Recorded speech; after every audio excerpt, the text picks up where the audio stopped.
Hello, my name is Cindy Atman and I'm the Director of the Center for Engineering Learning and Teaching, or CELT as we call it. In this presentation, I'll briefly describe our center and our operational model, and then I'll provide a recent example of some work my colleagues and I have been doing to put that model into action.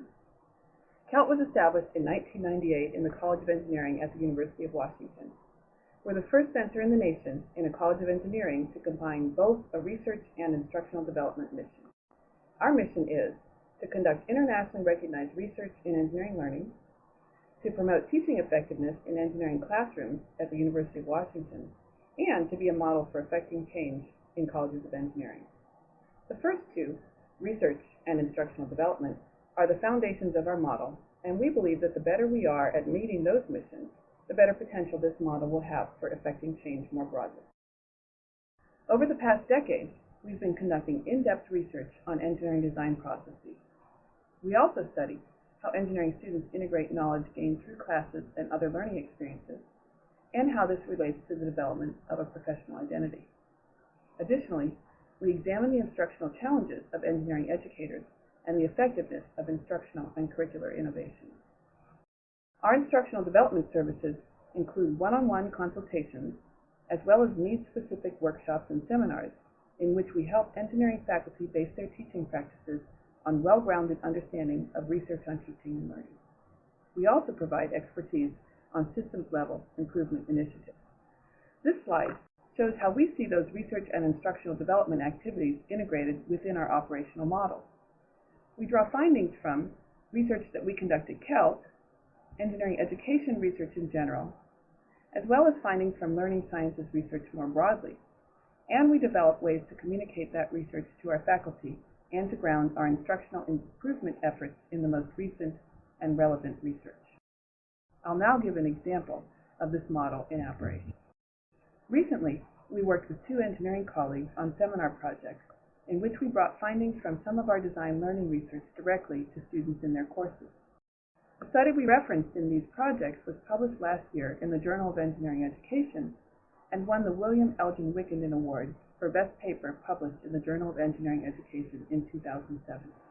The overall question we investigated in this particular study was, how do years of experience shape individuals' engineering design processes? This study involved both freshman and senior engineering students, as well as practicing engineering experts. In a lab setting, we asked our individual participants to design a community playground. They were given basic design parameters and were told that they could ask for any information they needed from the researcher. They were given 3 hours to complete the design, and they were asked to think aloud during the process. We audio recorded their design sessions, and those transcripts were then segmented and coded using a rigorous intercoder process. We analyzed the data in several ways, including determining the quality of the final design, identifying the kinds and amounts of information requested, and developing representations of their design processes. Their design processes were coded using a generic list of design activities that were previously synthesized from 7 engineering design texts. To better understand the interactions and transitions among the design activities, we find it useful to visually represent the coded data in a design process timeline. Shown here is an example of such a timeline. Time is represented on the x-axis and increases from left to right. The 8 design activity codes are listed on the left. For each activity, a separate timeline indicates when and for how long the participant was engaged in that activity.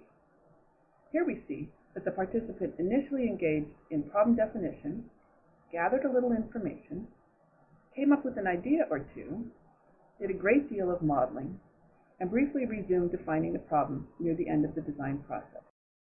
Overall, we find the timelines to be powerful representations of design processes. They provide a direct means for understanding both the time allocation and transitions among design activities in someone's design process. In addition, by placing multiple timelines together, we gain insight visually into the differences in the design processes across individuals. A quick glance at these 3 timelines suggests several differences. This particular freshman moved into modeling quickly, while the senior spent a little more time scoping the problem before going into modeling. The expert spent even more time in problem scoping and tended to frequently transition among all the design activities. Here are some findings from that study.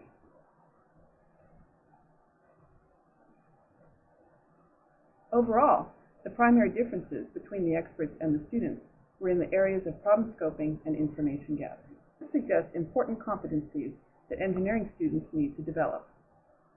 When these findings were shown to engineering faculty, they agreed that these were major problem areas in students' design work. Findings from this research form the basis for the interactive seminars we created in collaboration with 2 engineering colleagues. The first seminar was presented in a capstone course with 38 senior level students. The second seminar was presented to 35 junior level students working on a team-based design project. Our plan for both seminars was simply to introduce the research, let the students tell us what they interpreted from the timelines, and then collaboratively compare their insights with our research findings. Shown here is what the students were given to work with. The timelines illustrate typical freshman and senior timelines with low, middle, and high quality scores. The students were quickly engaged by the timelines and readily understood the representation. Their analyses resulted in several important insights and very active discussions in the student teams. Here are a few of those student insights.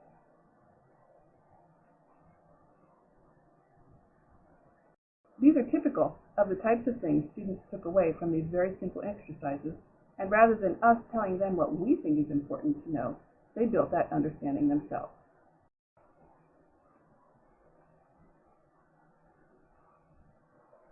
These were exactly the kinds of concepts the professors wanted their students to think about and apply in their own design processes.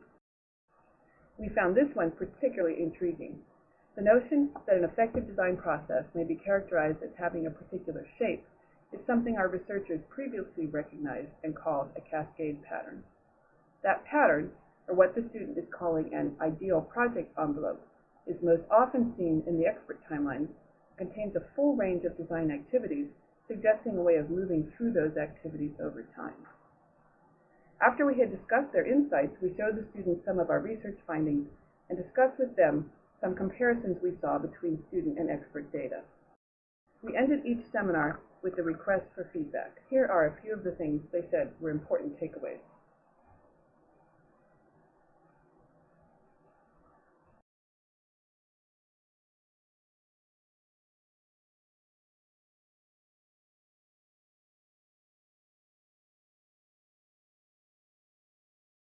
It was gratifying to see how quickly students grasped important concepts from these seminars.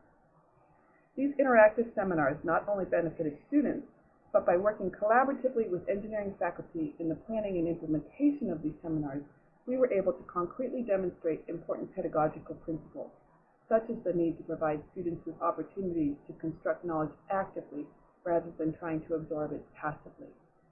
Additionally, by asking students and instructors to bench test our findings, we got a better idea of their usefulness and clarity, and we also learned what students view as important, information we will feed into our future research efforts. We're now planning for the coming year. The CELT team is refining the seminars and developing instruments that students can use to monitor, record, and plan their own design processes. We also hope to publish all of our design timelines so that other engineering educators might use them in their teaching. Please feel free to contact us with questions or for a complete list of our published research. Thank you.